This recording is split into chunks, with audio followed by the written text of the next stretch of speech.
Building a championship culture. We have already practiced our BG for 3 voices for this season as we take a look at our starting lineups. Presented by Georgia Lottery, we'll start with the opposing team with Kelsey Mitchell and Caitlin Clark. And Aaliyah Boston, returning from last season. Sophie Cunningham and Natasha Howard, a few players that they got in free agency. And here comes Caitlin Clark. She crosses half court. We already know that she is in range. The Rookie of the Year a season ago, also an All-Star in her first year. As Kelsey Mitchell with the rock, working baseline, finds Boston.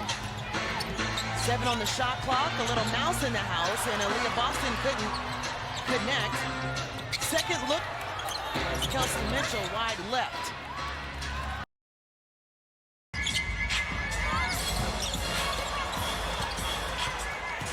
Brianna Jones coming off a EuroLeague championship. And just a miscommunication, and Caitlin Clark takes substitutions as both teams, both coaches wanting to play with different rotations in the final preseason game. Ooh, look at that pass. Back door. Lexi Hall blocked Tahina Pow in there. And we brought this up earlier too with Jordan Canada sustaining the injury in the first play of the game against Washington in the preseason game. We've been told that it's the right knee. She will be reevaluated in 2 weeks. And not be stagnant as Maya Caldwell puts up a 3, back irons it. So second attempt, same spot, same result for Maya Caldwell. That's Caitlin Clark, top of the key, and drains her first triple of the day. Now Angel Gray Tabitha Turner and Autumn Johnson here with you for the final preseason game for the Atlanta Dream. Tori Walker-Kimbrough at the glass, couldn't connect. It's a nice hesitation by Walker-Kimbrough. A little bit of contact, but not enough to get the call. Cece with the hand tools behind the back. The dish on the inside to Sophie Cunningham, the biggest lead for Atlanta needs to clean that up.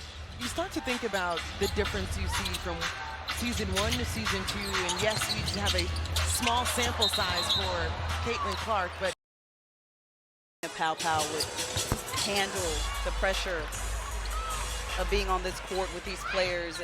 And, you know, in the absence of Jordan Canada, as she's continuing to be reevaluated, who's going to step into that point guard position? She's the loudest person in practice, too. Absolutely. At training camp, you're like, who's the rookie here? Like, the energy that she infuses into this team as well. With all,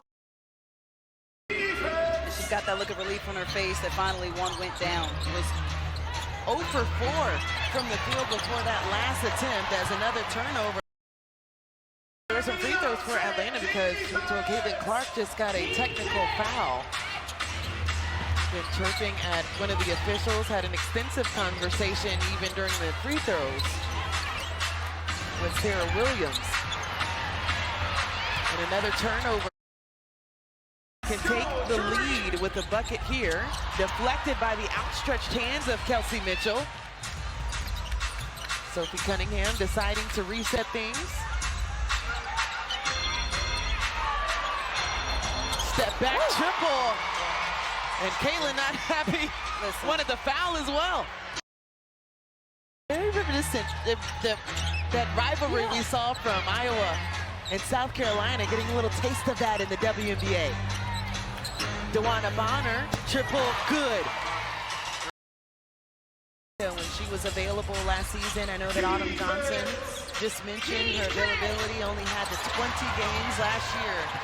Which is what Caitlin Clark does. She's the biggest three-point presence they've got so far. With Indiana, has 11.3 of 6 from the field. But you see the numbers right here. 5 of 14 total three-point shooting for the Indiana Fever. I know they want to impress upon that. But 7 of 23 for the Dream. They're just trying to figure it out from the three-point. Coach for Atlanta Dream, Latoya Sanders, spent her time collegiately at North Carolina for Carson Mesco and his staff that he's leaned on in his first year. Randy Poole, that spent time at Dallas. Chelsea Lyles, who he coached with at Florida Gulf Coast, and Cameron Brown for the first possession for the Atlanta Dream. Just down by 2 at halftime and back to said it wasn't awkward at all. She said when they go to Washington this week, it might be a little more awkward because it's not a preseason game and it'll be for real, but everybody was chilling and just welcomed her back.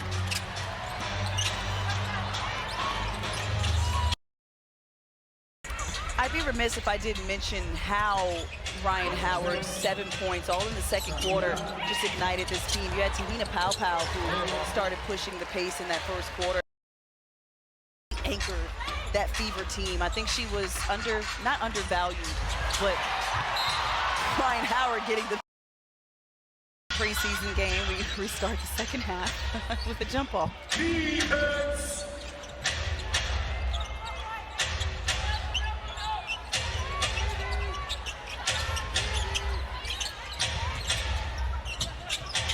During that timeout, we were wondering what was going on. It was because there was a challenge that was called. And so it was successful for the jump ball there. And sure, she comes off the screen, didn't even need a dribble, and you could just see her line it up. We know when it's gonna fall for Ryan Howard. Hockey substitution on the way for Atlanta. Caitlin Clark in and out. Shatori thought she had a pick. Nothing there as DeWanna Bonner left alone. And too much sauce on that. And no points coming from that possession. Chelsea Mitchell so quick. In a flash, she got up the court. We were still looking down here at the other end. It was like a flash of light that we saw from the jersey as Shatori Walker-Kimbrough was talking to the official about the wrap. Tried to go behind the back, mismanaged it. The product out of Maryland was originally drafted by the Valkyries, released by waivers and a Maya Caldwell has been with the Atlanta Dream or the Indiana Fever because of the connections going back and forth and the staff rotation as well. Caitlin Clark, short on the three. And that's short as well for Naz Hillman. Full court pass and the bucket